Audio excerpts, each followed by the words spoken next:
Assalamualaikum warahmatullahi wabarakatuh. Kami dari kelompok 1 akan menjelaskan tentang isu-isu utama biopsikologi. Sebelumnya saya akan memperkenalkan nama anggota kelompok. Yang pertama ada Febriliana, 2 Betania, 3 Rio Revaldo, 4 Ananda Dwi, 5 Sofiania, 6 Ray Anwar, 7 Alresti Nabila. Isu-isu utama yang pertama adalah hubungan antara otak dan pikiran. Di dalamnya ada penjelasan biologi perilaku.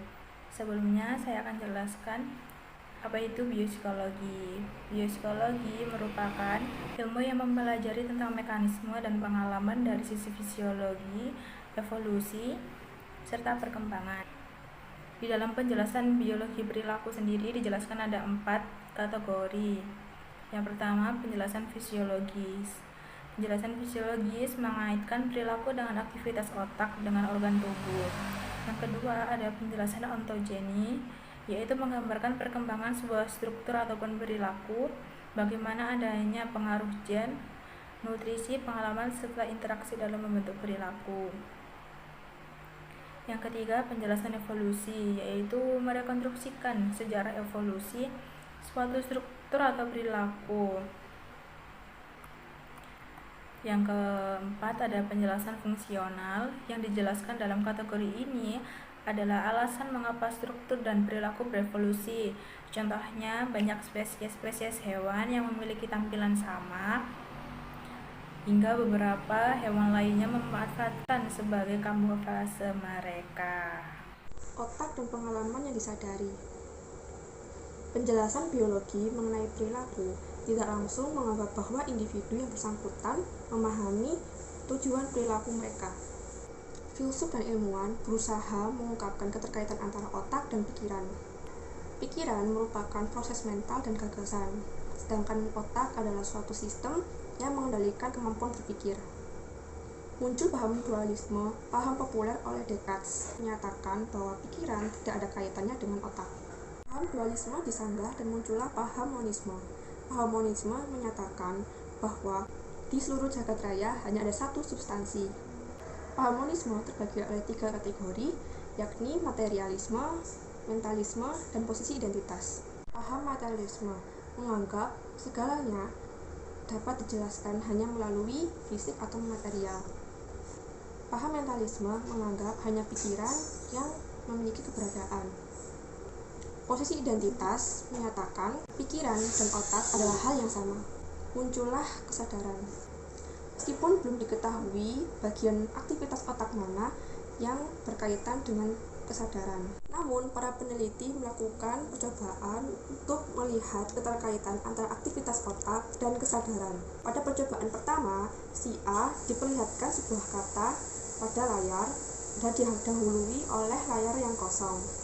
Hasilnya 90% mengalami keberhasilan.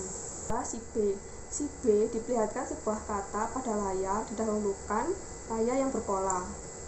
Hasilnya si B tidak bisa melihat satu kata pun. Percobaan kedua, ada pola garis-garis vertikal dan horizontal didekatkan di dekat hidung dan dengan kedua mata terbuka. Hasilnya tidak bisa melihat apapun. Lain halnya jika tidak didekatkan namun ditutup satu mata, maka kita dapat melihat polanya. Kesimpulan percobaan pertama, stimulus tidak dapat disadari apabila didahulukan oleh pola. Pada percobaan kedua disimpulkan tidak semua stimulus fisik mencapai kesadaran. Untuk mencapai kesadaran itu, stimulus harus mengendalikan aktivitas otak sesuai kemampuan bebannya. Kesempatan berkarir. Jika ingin mempertimbangkan karir yang berkaitan dengan psikologi biologis, Anda memiliki berbagai pilihan. Ilmuwan neuroscience, ruang lingkup penelitian, ilmuwan neuroscience perilaku, ilmuwan neuroscience kognitif, psikopsikolog, neuropsikolog, neurokimiawan, psikolog komparatif, ruang lingkup praktisi psikolog, psikolog evolusionis, ilmuwan neuroscience perilaku, psikolog klinis, psikolog konseling, psikolog sekolah, neurolog, ruang lingkup medis, ahli bedah saraf, psikiater, pekerja sosial, ruang lingkup rekanan medis, terapis fisik, dan terapis okupasional. Baiklah, pada saat ini saya akan menjelaskan tentang isu yang kedua, yaitu tentang genetika perilaku. Nah, langsung saja kita ke materi yang pertama, yaitu tentang genetika Mendel. Genetika Mendel pertama kali diperkenalkan pada abad ke-19 oleh seorang yang bernama Gregor Mendel. Ia menjelaskan bahwa pewarisan sifat itu terjadi karena adanya gen. Nah, apa sih itu gen? Gen adalah unit yang mewariskan sifat dan mempertahankan identitas asli dari suatu individu yang nantinya bakal diturunkan kepada generasi-generasi selanjutnya. Nah, gen itu juga termasuk dalam bagian kromosom. Nah, dalam kromosom itu terdapat DNA dan di dalam DNA juga terdapat RNA. Kita lanjut ke bagian yang kedua, yaitu kromosom dan pindah silang. Nah, tadi saya sempat singgung tentang kromosom. Nah, apa sih itu kromosom? Kromosom adalah unit yang memiliki fungsi dan tugas untuk menentukan jumlah dan jenis kelamin pada proses reproduksi. Nah, biasanya pada manusia itu terdapat 23 pasang kromosom. Nah, biasanya kromosom itu ada dua gen, yaitu gen dominan dan gen resesif. Nah, biasanya yang diturunkan dari kromosom itu adalah gen yang dominan. Nah, tapi pada suatu kasus bisa saja gen yang resesif. Itu bisa saja terjadi karena adanya proses pindah silang. Nah, proses pindah silang itu terjadi karena adanya kromosom yang mengalami kepatahan dan menyambung ulang dengan kromosom yang lainnya dan membuat suatu atau menghasilkan suatu kromosom yang baru yang memiliki kombinasi gen yang resesif. Nah, kita lanjut ke gen terpaut kelamin dan gen terbatas kelamin. Nah, pada gen terpaut kelamin ini ada yang namanya kromosom autosom. Nah, kromosom autosom inilah yang memiliki fungsi untuk menentukan jenis kelamin. Nah, saya menentukan jenis kelamin, ia juga memiliki fungsi untuk menurunkan sifat-sifat yang bisa dibawa dari orang tuanya itu loh. Nah, di kromosom ini ada dua kromosom. Di kromosom autosom ini ada dua kromosom, yaitu kromosom X dan kromosom Y. Nah, jika dalam proses reproduksi ada yang namanya kromosom XX dan kromosom XY. Nah, kromosom XX itu adalah kromosom untuk laki-laki, sedangkan kromosom XY itu adalah untuk perempuan. Nah, pada kromosom X itu ia bisa mengkode sekitar 1500 protein, sedangkan untuk kromosom Y dia dapat mengkode sekitar 27 protein saja, lebih sedikit daripada kromosom X. Nah, berbeda dengan gen terbatas kelamin. Gen terbatas kelamin ini berbeda dengan gen terpaut kelamin. Nah, gen terbatas kelamin ini terdapat pada kedua jenis kelamin, tetapi pengaruhnya hanya lebih besar pada satu jenis kelamin saja. Contohnya gen yang mengatur jumlah rambut di dada pria, gen yang mengatur ukuran payudara pada wanita, terus gen yang mengatur jumlah kokok ayam jantan, dan gen yang mengatur laju produksi telur pada ayam betina. Kedua jenis kelamin memiliki gen-gen tersebut, tetapi aktivitas dari gen-gen tersebut tergantung pada hormon seks yang ada pada kedua individu itu sendiri. Nah, penyebab variasi. Evolusi tidak akan terjadi jika reproduksi hanya menghasilkan keturunan yang memiliki gen yang sama. Faktor yang dapat mendukung suatu evolusi contohnya adalah rekombinasi. Yang dimaksud rekombinasi di sini yaitu adalah penggabungan dari dua gen yang berbeda agar menciptakan suatu gen yang baru. B. Ada warisan sifat dan lingkungan. Para peneliti secara umum berpegang pada dua jenis bukti. Yang pertama, mereka membandingkan antara individu kembar monozigot dan dizigot. Kedua, para peneliti mengamati anak yang diadopsi. Apapun kesamaan antara anak tersebut dan orang tua biologisnya akan tetap menunjukkan pewarisan sifat. Di B, ada poin-poinnya. Poin yang pertama, kasus-kasus yang membingungkan.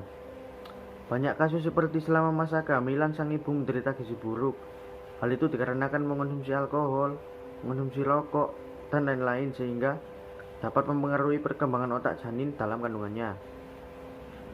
Oleh karena itu, hal yang terlihat seperti hasil pengaruh gen sebenarnya dapat menunjukkan bagaimana hasil pengaruh lingkungan prenatal. Poin B yang kedua yaitu adalah modifikasi lingkungan. Contoh kasus pada manusia ada juga yang disebut dengan fenilketonuria atau yang disebut PKU. Kasus tersebut bisa terjadi sebab ketidakmampuan genetis untuk memetabolisme asam amino fenilalanin. Penderita pada anak-anak akan mengalami keterbelakangan mental, kegelisahan, dan mudah tersinggung. Seorang wanita penderita PKU harus sangat berhati-hati terutama pada waktu menyusui. Bayi yang secara genetik normal pun tidak akan kuat menangani jumlah fenilalanin tinggi yang mungkin masuk melalui plasenta. Bagaimana gen mempengaruhi perilaku? Seorang biolog yang mengatakan bahwa gen untuk mata coklat tidak bermaksud mengatakan bahwa gen tersebut menghasilkan mata berwarna coklat, melainkan bahwa gen tersebut memproduksi protein yang membuat mata berwarna coklat. Jika kita berbicara tentang gen pecandu alkohol, kita seharusnya tidak membayangkan bahwa hanya gen tersebutlah satu-satunya penyebab kecanduan alkohol, melainkan bahwa gen tersebut menghasilkan protein yang meningkatkan kecanduan alkohol dalam keadaan tertentu. Gen juga dapat mempengaruhi perilaku secara tidak langsung, misalnya dengan merubah cara pikir orang lain memperlakukanmu. Contoh kecilnya, kamu memiliki gen yang sangat menarik di diri kamu, sehingga banyak orang yang bahkan kamu gak kenal itu kalau ketemu kamu tuh senyum gitu. Nah, jika hal itu terjadi, maka gen telah menghasilkan sebuah perilaku dengan cara merubah lingkungan sekitarmu. Evolusi perilaku. Setiap gen akan berevolusi melalui mekanisme seleksi alam. Evolusi adalah perubahan frekuensi gen di dalam satu populasi yang terjadi dari generasi ke generasi. Dari definisi ini, maka dapat disimpulkan bahwa perubahan apapun yang terjadi di dalam frekuensi gen termasuk dalam proses evolusi, terlepas gen tersebut berguna atau tidak di dalam suatu populasi itu. Psikologi evolusi atau sosiobiologi membahas tentang bagaimana suatu perilaku berevolusi, terutama perilaku sosial. Pembahasan ini didasarkan pada asumsi bahwa perilaku sosial yang telah menjadi karakteristik suatu spesies pasti telah melewati proses seleksi alam dan memberikan manfaat pada dirinya. Penggunaan hewan sebagai subjek riset. Nah, awal mula atau pada zaman dulu, riset-riset biopsikologi itu kebanyakan menggunakan hewan sebagai penelitiannya. Nah, mengapa banyak menggunakan hewan? Kita perlu tahu. Di sini bisa kita lihat alasannya apa. Yang pertama, evolusi manusia dapat dipelajari melalui hewan. Nah, kita itu bisa melihat banyak persamaan antara hewan-hewan tersebut. Dan kita bisa melihat evolusinya itu dari situ. Yang kedua, terdapat persamaan mekanisme. Nah, di sini menekankan fungsi tubuh hewan dan juga manusia itu terdapat persamaan juga di sana gitu. Yang ketiga, ada keinginan untuk memahami hewan yang lebih besar daripada memahami manusia gitu. Yang keempat, beberapa penelitian tidak dapat menggunakan manusia sebagai objek penelitian karena gimana ya? Zaman dulu itu kan orang menganggap penelitian manusia itu sebagai hal yang tabu dan lain-lain gitu. Tapi dengan berjalannya waktu, karena menggunakan hewan itu sebagai riset, itu timbullah suatu permasalahan. Apa permasalahannya? Permasalahannya adalah debat etika. Nah, debat etika ini penelitian menggunakan hewan dianggap menyiksa hewan tersebut, sehingga debat etika ini bertujuan untuk mengurangi penelitian hewan yang akan disiksa gitu atau akan dibunuh. Nah, debat etika ini muncul beberapa saran yang akan saya sebutkan. Pertama, di sini ada sebuah pemahaman harus dipahami bahwa hewan penelitian memiliki nilai instrumental dan intrinsik ya yang harus dihargai. Hewan-hewan sendiri pun punya tujuan dan kegunaan di alam sekitar ini. Nah, di sini sehingga kalaupun dia dibunuh segala macam penelitiannya, maka kita itu juga harus menghargai hewan tersebut. Di sini saran kedua adalah dukungan penelitian kesejahteraan hewan. Nah, dukungan yang dimaksud di sini adalah penelitian pada zaman dulu itu misalnya menggunakan 100 ekor hewan. Karena ada debat etika ini, dia itu mengurangi jumlah penelitian tersebut gitu. Yang ketiga, peneliti diberi pelatihan cara memperlakukan hewan. Jadi di sini tuh menekankan bahwa kita itu nggak boleh semena-mena dalam memperlakukan hewan gitu. Sekian dari kami, terima kasih.